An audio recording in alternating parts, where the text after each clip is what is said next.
इस रोग में क्या करें, उस रोग में क्या करें।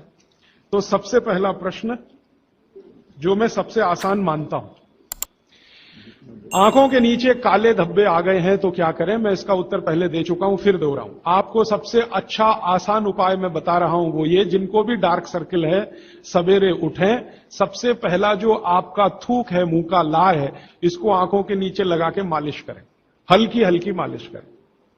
आपके सारे डार्क सर्कल खत्म हो जाएंगे। और ये जो सुबह का मुंह का लार है, इससे आप अपने त्वचा रोग भी ठीक कर सकते हैं।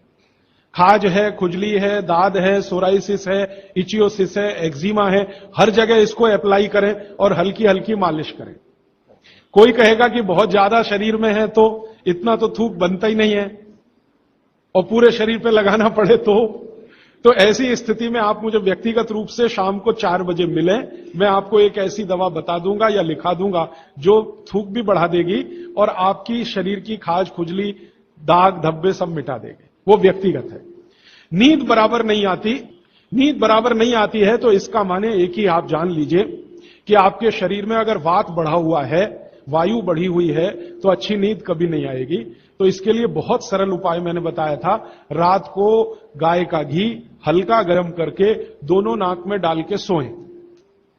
गाय का घी हल्का गर्म करके, जब वो तरल हो जाए उतना ही गर्म करें और एक एक बूंद दोनों नाक में डालें और हल्के से खींचें, ज्यादा तेज नहीं, बस इतना करेंगे अंदर चला जाएगा।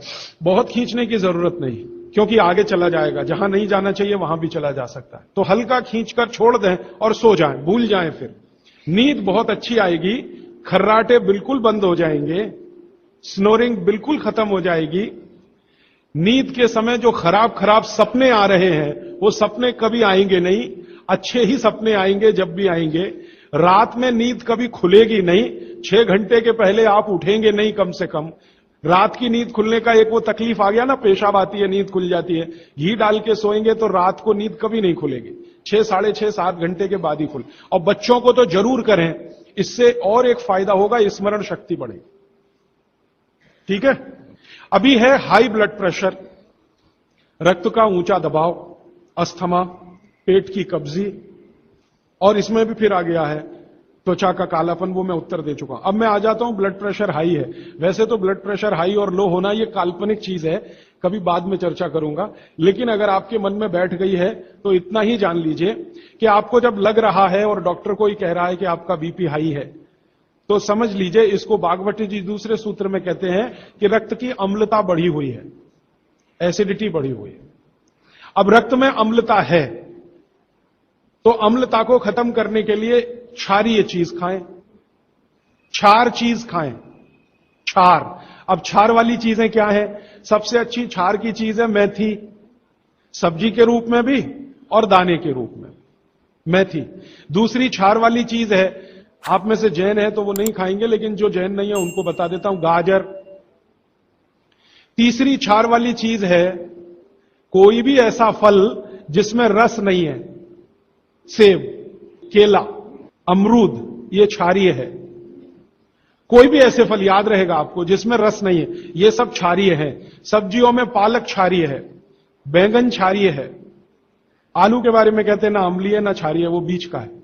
तो जो सब्जियां आपको क्षारीय हैं और जो मसाले माने औषधियां क्षारीय, इनका उपयोग करें तो अम्लता अपने आप कम होगी, तो ब्लड प्रेशर कम होगा, तो ट्राइग्लिसराइड कम होगा, मोटापा भी कम होगा, सब कुछ कम होगा आपका। तो हमेशा याद रखें। तो मेथी दाने का उपयोग मैंने बता दिया है, पानी में डाल के रात को छोड़ दें, सुबह उठकर दाना चबा के खाएं, पीछे से पानी पिए। गाजर का उपयोग बता दिया, कद्दूकस में घिसें, गाजर ले लें, वो कद्दूकस की गाजर को खा लें। और क्षारीय चीज मेथी की सब्जी रोज खाएं, पालक की सब्जी रोज खाएं। हरे पत्ते की कोई भी सब्जी क्षारीय होती है, और फल जिसमें रस नहीं है वो सब क्षारीय होंगे। बस याद इतना ही रखें। तो आप अगर उपयोग करेंगे तो हाई ब्लड प्रेशर तो जाएगा ही, उसके साथ ब्लड कोलेस्ट्रॉल कम रहेगा, ट्राइग्लिसराइड कम रहेगा, मोटापा कम होगा, पेट आपका कम होगा, और उसके अंत में हार्ट अटैक आएगा नहीं। ब्लॉकेज भी है तो निकल जाए। और एक क्षारीय चीज मैं भूल गया बताना, लौकी, दूधी। सब्जियों में सबसे ज्यादा क्षारीय कोई चीज है तो दूधी, माने लौकी ज्यादा खाएं, दूधी ज्यादा खाएं, और उसका रस भी पिए, कच्ची दूधी का तो और अच्छा है। जितने भी हाई बीपी के मरीज हैं उनके। अस्थमा, अस्थमा भी जो एक बीमारी है ना, वो वायु के प्रकोप की बीमारी है। तो अस्थमा ज्यादा है तो इसके लिए जो मैं बहुत बार बोल चुका हूं, फिर बोल रहा हूं, दालचीनी, ये क्षारीय है। दालचीनी का उपयोग करें शहद के साथ। शहद क्षारीय है तो दालचीनी, शहद। शहद नहीं ले सकते तो गुड़। ये जो नारियल होता है ना, नारियल, मैंने आपको थोड़ी देर पहले एक बात कही है और मुझे याद आ गई, तो मैंने आपसे कहा जो भी फल में रस नहीं है वो क्षारीय है, और जो भी फल में रस है वो अम्लीय है। लेकिन ये नारियल अद्भुत फल है जो क्षारीय है, रस होते हुए भी। तो ये क्षारीय है। अब ये क्यों है, ये बाद का विषय। तो आप अगर अस्थमा से शिकार हैं, दमा के शिकार हैं, तो नियमित रूप से नारियल खाइए। हरा नारियल खाइए, कच्चा नारियल जिसको कहा जाता है, चबा चबा के खाइए। कितना खाएं जी? एक दिन में 50 ग्राम तक खा सकते हैं चबा चबा। तो दालचीनी और गुड़ लिया और नारियल चबा के खाया, 3 महीने के बाद आपका अस्थमा जड़ से खत्म होगा, वो 40 साल पुराना हो तो भी। इसके बाद हां, बाकी तो आंखों की। मुंह में छाले बहुत रहते हैं। ये मुंह में छाले बहुत रहते हैं, इसका माने पेट आपका साफ नहीं है, बड़ी आंत आपकी कचरे से भरी हुई है। तो मुंह में छाले रहते हैं तो सुबह सुबह का जो मैंने नियम बताया ना, पानी उठते ही पिए, घूट घूट पिए, तो छाले अपने आप खत्म। जैसे ही बड़ी आंत साफ हो जाएगी, छाले कभी नहीं आएंगे। और अगर आपको ये करने के बाद भी छाले में आराम नहीं मिल रहा है, तो आपको एक सरल आसान दवा बता देता हूं जो होम्योपैथी की दुकान में मिलती है, जो बड़ी आंत को सबसे जल्दी से साफ कर देती है। उस दवा का नाम है बोरेक्स। सुहागा, सुहागा आप सब जानते हैं ना, सुहागा आंत को साफ करने वाली सबसे तीव्र दवा है, तीव्र। इसी का डाइल्यूशन करके होम्योपैथी में बनाया बोरेक्स।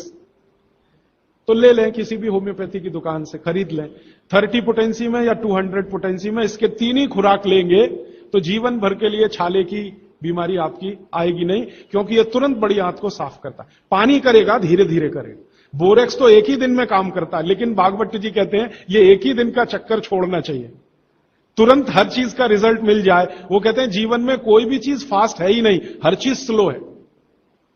तो कोशिश करिए पानी से ठीक करें, और अगर आप बहुत परेशान हैं तभी बोरेक्स का इस्तेमाल करें। और ये दवा हमेशा पानी में डाल के लें, 1 बूंद डाल दें पानी में, और उस पानी के 3 हिस्से करके उसको पी लें। 1 कप पानी हो, आधा कप पानी हो, चौथाई कप पानी हो।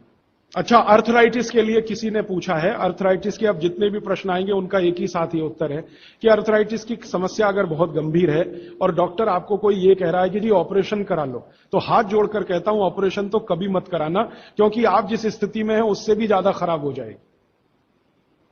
इस हिंदुस्तान के भूतपूर्व प्रधानमंत्री श्री अटल बिहारी वाजपेयी ने दुनिया के सबसे बड़े डॉक्टर से ऑपरेशन कराया था, नहीं कराया? स्पेशल चार्टर्ड प्लेन भेजकर अमेरिका से उस डॉक्टर को बुलाया, डॉक्टर राणावत, और उसने दुनिया के सबसे अच्छे घुटने, कप्स लाकर अटल जी को फिट किए हैं। अटल जी को देख लीजिए आप, पहले तो थोड़ा चल लेते थे, अब तो चलना ही बंद हो गया, सिर्फ व्हील चेयर पर ही रहते हैं। और वो खुद कहते हैं कि मैं पहले से ज्यादा तकलीफ में हूं। तो आप मत करिए। फिर आप बोलेंगे जी क्या करें, डॉक्टर बोलता है ऑपरेशन मत कराइए। आप क्या करें, अर्थराइटिस के लिए जो सबसे अच्छे कॉम्बिनेशन भागवत जी के हैं उनका उपयोग करिए। उसके लिए सबसे अच्छा वो बोलते हैं चूना खाइए। चूना क्षारीय है, अम्लता को कम करता है, ज्यादा अम्लता बढ़े तो अर्थराइटिस होता है, तो चूना खाइए। खाने का तरीका मैंने बता दिया, दही में, छाछ में, पानी में, जूस में। और एक दिन में अर्थराइटिस के पेशेंट 2 ग्राम खा सकते हैं, स्वस्थ आदमी तो 1 ही ग्राम खाए। चूना खाइए। मेथी दाना लीजिए, क्षारीय है। और सबसे क्षारीय चीज जो है वो है हार सिंगार का पेड़। हार सिंगार देखा है? परिजात हार सिंगार, छोटा सफेद रंग का एक फूल आता है और केसरिया डंडी होती है। सफेद फूल और केसरिया डंडी, बहुत तेज खुशबू है, रात को ही खिलता है। रात रानी भी कुछ लोग कहते हैं, हार सिंगार कहते हैं। ये पेड़ के जो पत्ते हैं वो ब्रह्मांड में सबसे ज्यादा क्षारीय माने जाते हैं, जो भी औषधियां। तो इसके पत्ते कहीं भी मिल जाएं, 4-5 पत्ते पीसिए, पीसकर पानी में डालिए, खूब उबालिए। पानी इतना उबालिए कि थोड़ा कम हो जाए, आधा रह जाए, फिर ठंडा कर लीजिए। फिर वही पानी चाय की तरह से चुस्कियां ले लेकर सवेरे खाली पेट पीजिए। मैंने ये देखा है, गंभीर से गंभीर अर्थराइटिस पेशेंट को हफ्ते 10 दिन में ही रिलीफ कर देता है। तो ये कहीं भी मिल जाए, नहीं मिले तो हार श्रृंगार का पौधा गुड़वांचरी में है, तो आप थोड़े पौधे बंटवा दीजिए, सब अपने घर में लगा लें, गमले में हो जाता है आसान। और कुछ खाली स्पेस है तो जरूर, क्यों, ये हर घर में रहे पेड़। कारण क्या है कि आज अर्थराइटिस ही सबसे ज्यादा तकलीफ दे रहा है लोगों को। सुगंधी तो आएगी, नींद अच्छी देगा, जहां आपका बेडरूम है उसके पीछे जरूर लगा लीजिए, और उसका पत्ता आपको अर्थराइटिस से मुक्ति देगा। और दोनों तरह की अर्थराइटिस, रूमेटिड और ऑस्टियो, दोनों ही खत्म होती है इस हार श्रृंगार के पत्ते से। आइसक्रीम कब खा सकते हैं? कभी भी नहीं, कभी भी नहीं। और अगर आइसक्रीम खा ही रहे हैं, आप कहते हैं जी मन नहीं मानता, स्वाद है और मुंह को लग गया है, अब क्या, तो इसका एक उपाय बता देता हूं। आइसक्रीम खाइए और पीछे से गर्म पानी में घी मिला के पी लीजिए, तो जो कुछ भी तकलीफ वो करने वाली है उससे आप बच जाएंगे। ना खाएं तो सबसे अच्छा। दालचीनी सौंठ का काढ़ा ये लोग जरूर पिए, जिनको अस्थमा है, जिनको अर्थराइटिस है, माने वायु के रोग हैं, वो दालचीनी का काढ़ा जरूर पिए गुड़ मिला के। मूंगफली और तिल जरूर खाएं। भगवान की दी हुई तिल दुनिया की सबसे अद्भुत वस्तु है। मैं तो आपको कहता हूं, जिंदगी भर मोटापे से बचना है, हार्ट अटैक से बचना है, आपको अर्थराइटिस से बचना है, तो रोज खाने के बाद तिल खाएं चबा चबा के। काला तिल मिले तो बहुत अच्छा, नहीं तो सफेद ही खाएं। और आप जहां रहते हैं यहां के लिए तो बहुत ही अच्छा, मद्रास जैसे एरिया के लिए। एसिडिटी कम करने के लिए क्या करें? अम्लीय चीज ना खाएं, क्षारीय चीज ज्यादा खाएं, एसिडिटी कम होगी। और पानी घूट घूट पिए, 1-1.5 घंटे के बाद पिए, सुबह उठते ही पानी पिए, एसिडिटी सबसे पहले खत्म होगी। और आखिरी दवा जो सबसे प्रभावी है, जिनको भी एसिडिटी की बहुत तकलीफ है, खाने के बाद ये जो अजवाइन है ना, अजवाइन, इसको भूने तवे पे और थोड़ा काला नमक मिला के ले लें। मिश्री का सेवन बहुत अच्छा है, चीनी से बहुत अच्छा, लेकिन गुड़ से थोड़ा कम अच्छा। मिश्री चीनी की तुलना में तो बहुत अच्छी है और गुड़ से कुछ कम अच्छी है। तो चीनी छोड़ रहे हैं तो मिश्री पे चले जाइए, मिश्री छोड़कर गुड़ पे आ जाइए। हाँ, एक किसी ने सवाल पूछा है कि आप कौन सी जगह पे परमानेंट मिलते? मैं परमानेंट कहीं नहीं मिलता। लोग जो है ना मुझे कहते हैं कि राजीव दीक्षित रेल आश्रमी है, माने हर दिन ज्यादा से ज्यादा मैं रेल में मिलता हूं।